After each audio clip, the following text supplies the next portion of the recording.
কুয়াশা ভেদ করে সূর্যের মুখোমুখি দাঁড়ানো মানে শুধু সকাল হওয়া নয়, এটা নিজের ভেতরের ভাঙা আয়নার সামনে সত্যি হয়ে দাঁড়ানোর সাহস।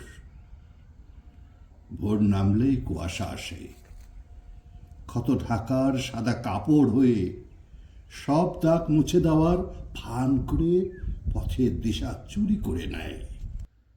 ঠিক তেমনই আমাদের জীবনে আসে সংশয়, মোলায়েম, নীরব কিন্তু গভীর।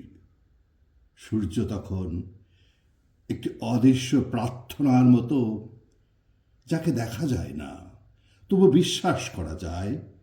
সে আগুন হয়ে পোড়ায় না, সে সময় নিয়ে ভালোবাসার মতো অন্ধকারকে শেখায় সরে যেতে। আমি হাঁটি, পায়ের নিচে জমে থাকা ভয়গুলো ভাঙা কাঁচের মতো খচখচ করে, তবু থামে না। আমি জানি থেমে গেলে কুয়াশায় রাজা হয়, আর চললে আলো। এই হাঁটায় কেউ হাত ধরে না, কেউ বলে না ভয় নেই। শুধু ভিতরের একটা কণ্ঠ নিঃশব্দে বলে যায়, আর একটু, আর একটু।